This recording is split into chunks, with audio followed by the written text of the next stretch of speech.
Halo para netizen, sebelum ini saya menemukan data-data mengenai yang namanya teori konspirasi. Mungkin banyak dari kita sudah pernah mendengar yang namanya teori konspirasi. Singkatnya ya, kira-kira adalah sekelompok manusia ya, sekelompok kecil yang dinamakan para elit dunia.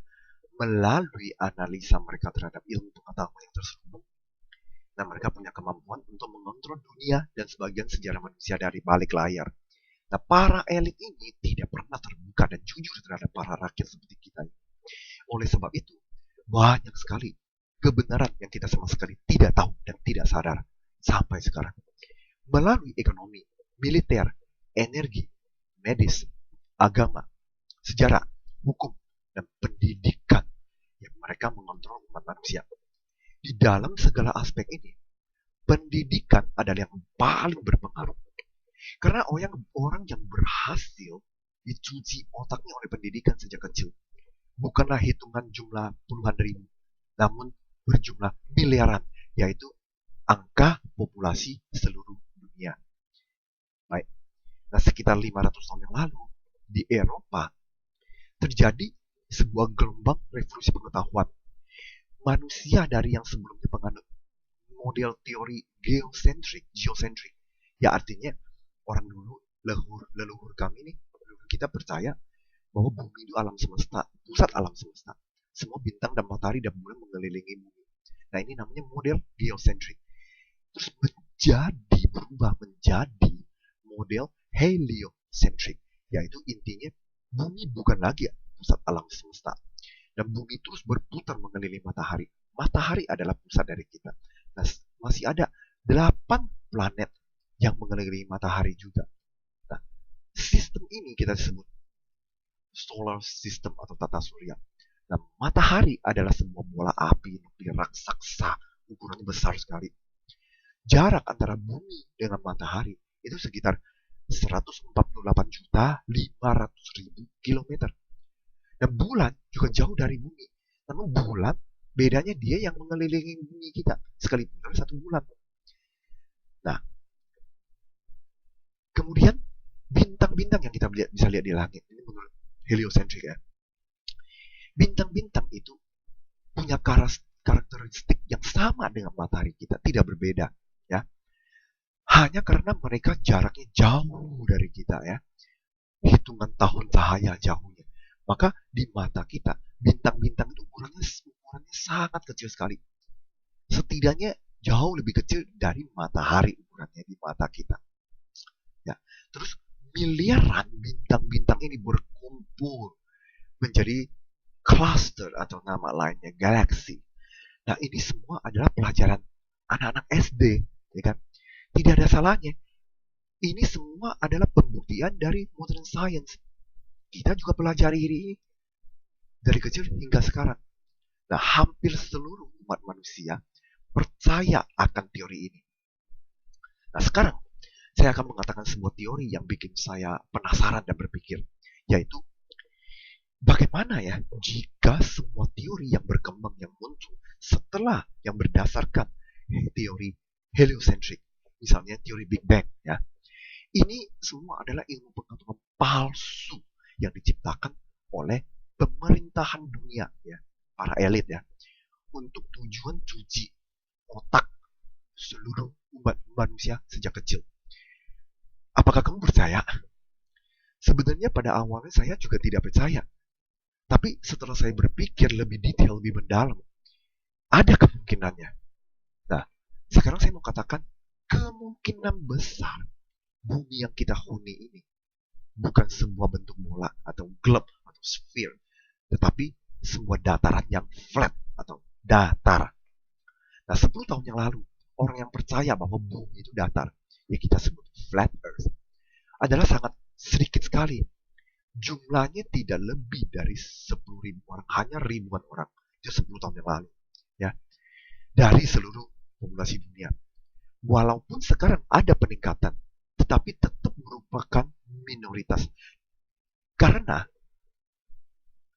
jika bumi memang benar datar, ya, maka banyak sekali teori-teori yang selama ini kita anggap itu benar akan terguling dan terpukul suatu hari nanti. Termasuk apa? Termasuk teori umur bumi, teori gravitasi, teori proses terbentuknya bahan bakal fosil seperti minyak bumi dan batu bara, dan proses waktu yang dibutuhkan. Teori evolusi, teori Big Bang, ya, eksistensi reptile purba, eksistensi manusia purba, modern cosmology, teori evolusi bumi, teori air pasang. Nah, teori-teori ini semua masih banyak lagi akan mengalami pukulan yang besar. Nah, bagaimana kebudayaan kuno kita yang kita punya leluhur ya, bagaimana ilustrasi mereka tentang dunia?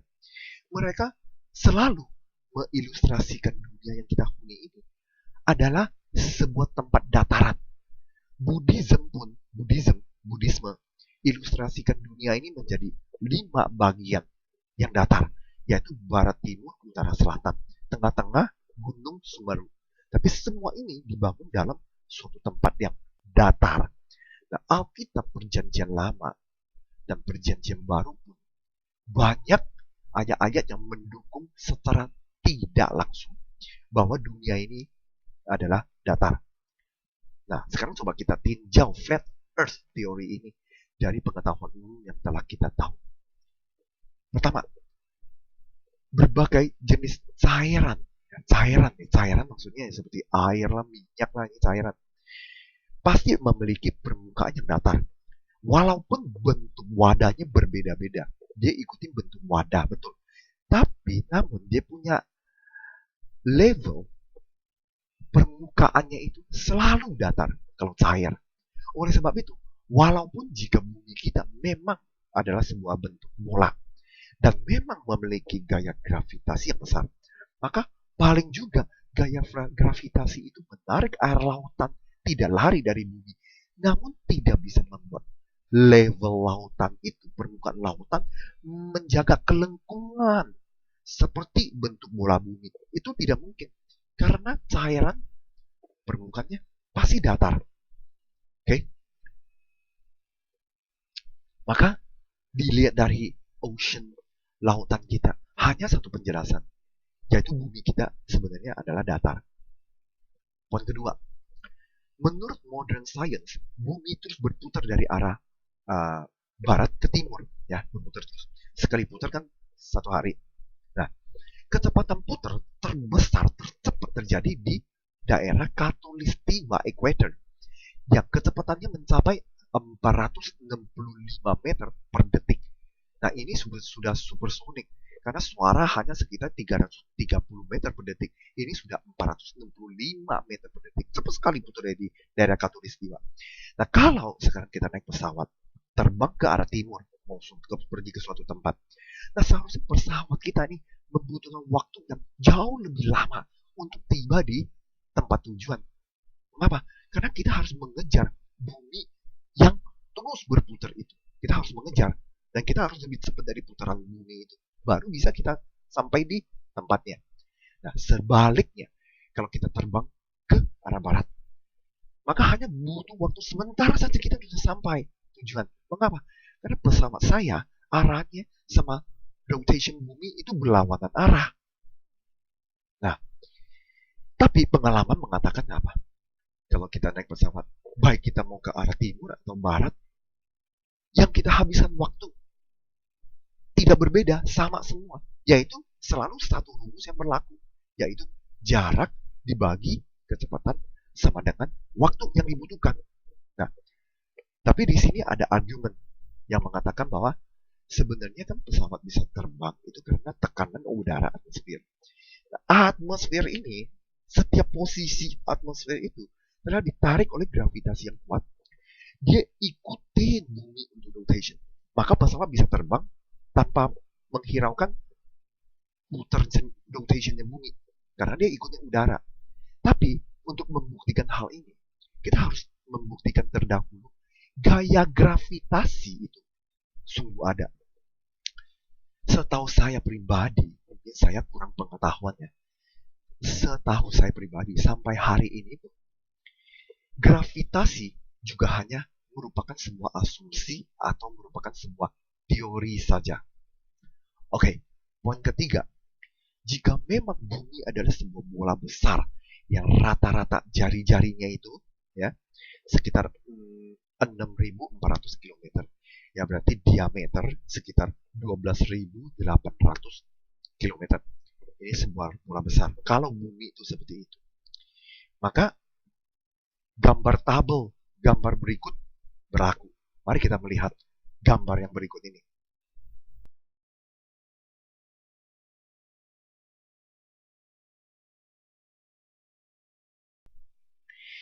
Gambar ini kita melihat ada tabel angka yang rumit di sebelah kanan atas dan sebelah kanan ada bawah ada rumus-rumus.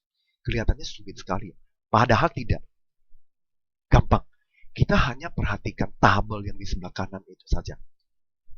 Maksudnya adalah begini.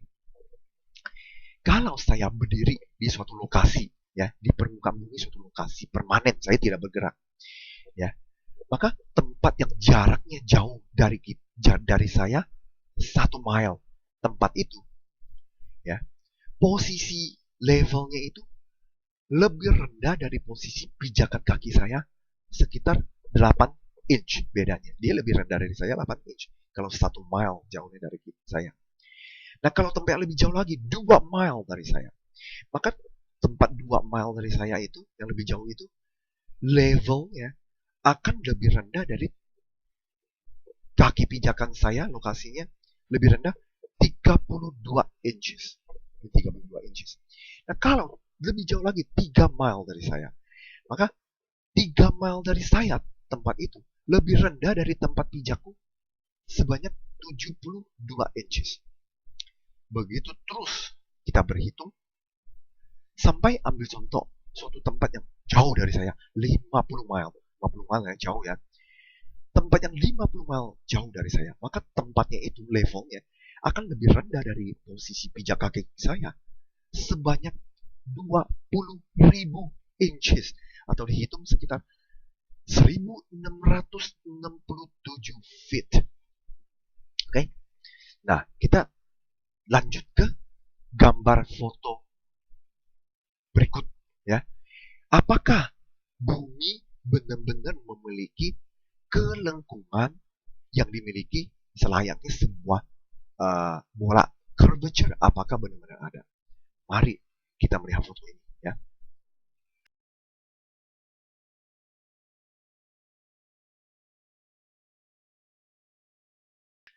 Nah, foto ini adalah diambil dari kameranya taruh di Stevensville Park.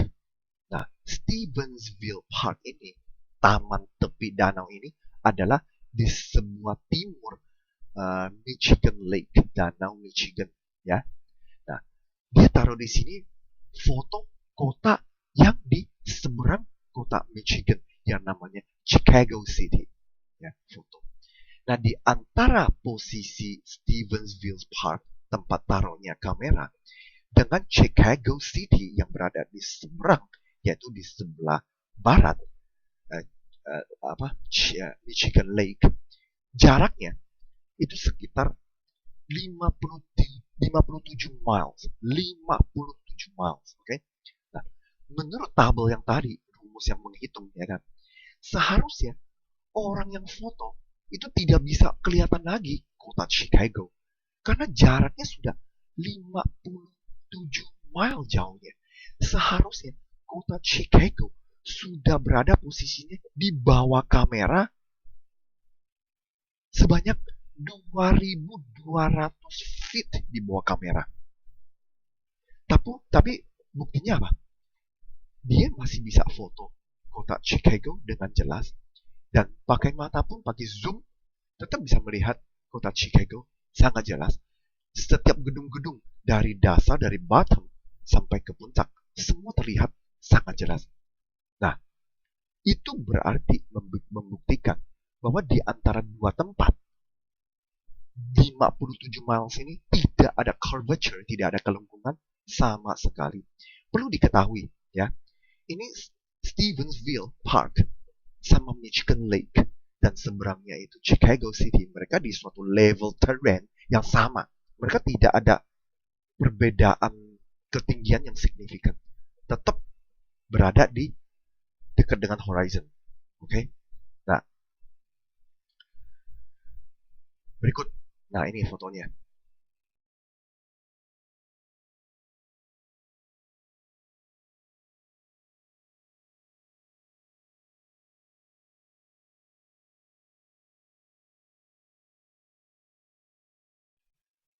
Ya, sangat jelas ya. Oke. Sekarang poin keempat ya. Ada orang-orang kumpulan yang tidak percaya kepada pemerintahan dunia yang kita sebut pemegang penganut konspirasi ya. Ya, saya pun salah satunya lah. Nah, mereka punya uang. Mereka seringkali sudah melakukan eksperimen, termasuk mereka membuat roket-roket amatir untuk terbang ke angkasa, foto bumi. Atau mereka juga dengan balon udara, pasang kamera, naik ke altitude, ketinggian yang sangat tinggi untuk memfoto bumi. Nah, ini adalah sebuah foto, ini berikut sebuah foto yang diambil dengan balon cuaca ya kan, balon cuaca di ketinggian 24 km di atas horizon, di langit yang sangat tinggi ya, 24 km. Itu pesawat pun tidak sampai. Nah, sampai di situ mereka merekam foto ya.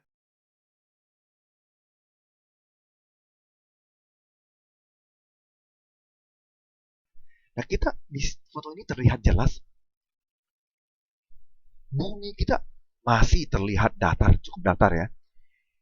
Yang menjadi masalah adalah dia foto dengan jelas matahari sudah terlihat.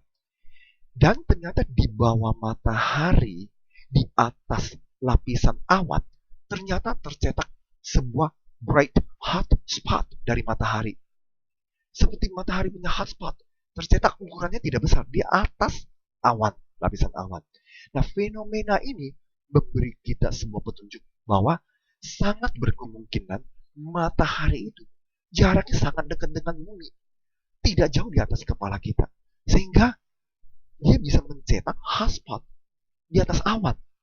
Nah, jika matahari memang jauh sekali dari kita ya, misalnya matahari jauh banget, itu dia tidak mungkin membuat suatu hotspot, ya, focus hotspot yang ada di awan. Nggak mungkin. Nah, dan kita tahu dari foto ini bahwa matahari ukurannya kecil ya, tidak besar. Setidaknya dia jauh lebih kecil dari bumi. Dan bukan bumi ya, yang besar ini bumi yang mengelilingi itu matahari. Namun matahari yang berputar bergerak mengelilingi dunia kita. Nah, terlihat jelas sekali ya hotspotnya.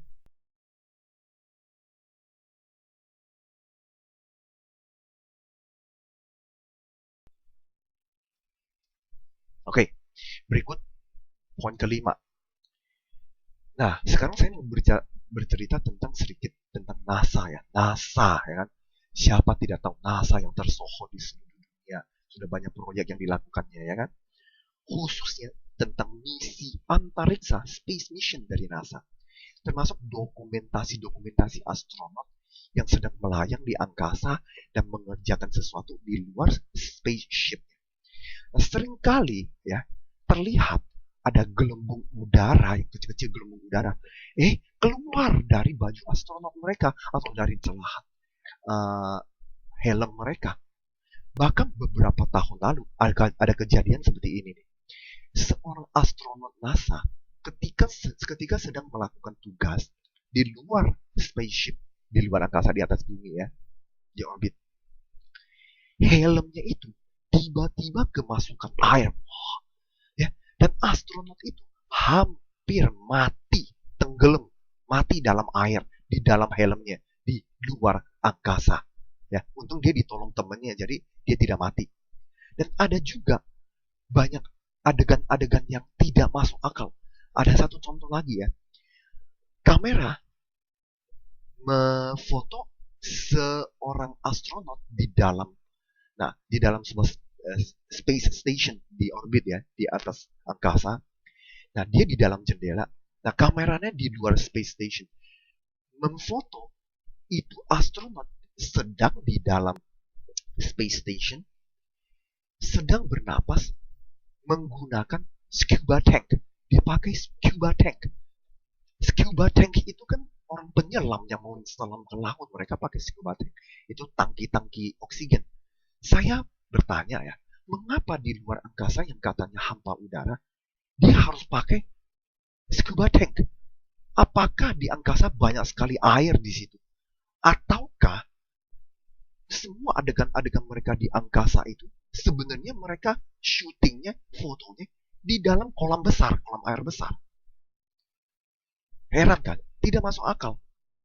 Nah, dan masih banyak lagi kejanggalan-kejanggalan yang bisa kita temukan di berbagai dokumentasi yang ditawarkan oleh NASA.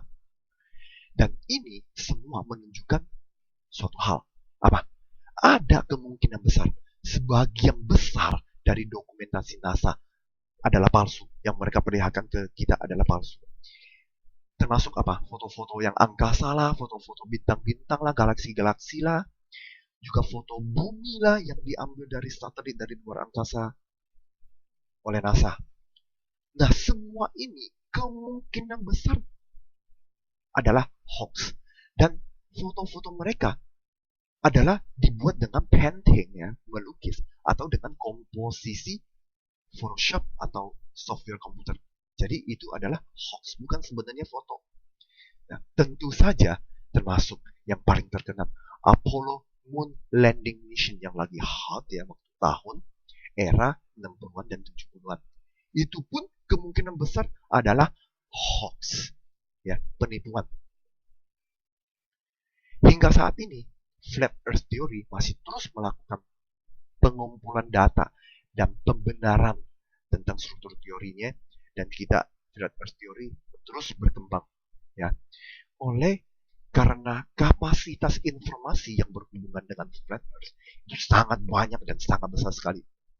Misalnya, ada yang tentang apakah satelit buatan satelit ya itu benar-benar ada nggak sih satelit, dan apa penyebab dari gerhana bulan dan gerhana matahari, sebabnya apa, dan apa sebenarnya yang terjadi ya tentang terbenam dan terbitnya matahari, dan apa sebenarnya jati diri dari bintang-bintang yang di langit mereka, apakah mereka memang karakteristiknya seperti matahari atau bukan. Ini semua datanya banyak sekali.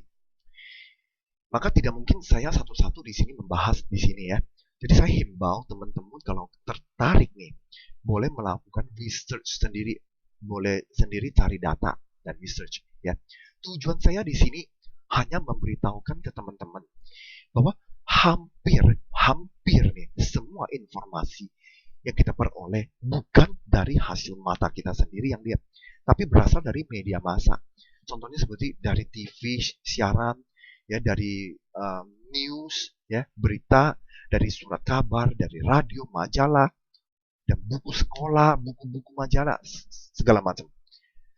Asalkan pemerintahan dunia sanggup mengontrol media-media massa ini semua, maka rakyat jelata seperti kita ini sangat berkemungkinan ditipu oleh mereka dalam tingkatan tertentu. Dan apa sebenarnya tujuan mereka ya untuk cover up hal-hal seperti ini? Termasuk misalnya jika bumi memang datar, mereka mengapa menutupi berita ini? Ya, menurut saya pribadi, kemungkinan mereka ingin meraih keuntungan dan kekuasaan tertentu. Karena NASA punya space mission, setiap kali mereka jalankan butuh dana yang banyak, itu suatu alasan mereka untuk meraih keuntungan, uang, ya kan, dan kuasa. Dan juga mungkin ada kemungkinan besar ada hubungan dengan menyangkal doktrin-doktrin agama-agama yang ada di dunia ini. Oke, sampai di sini. Semoga kita bisa terus berpikiran terbuka untuk menghadapi setiap informasi yang kita peroleh. Be open-minded, be improved.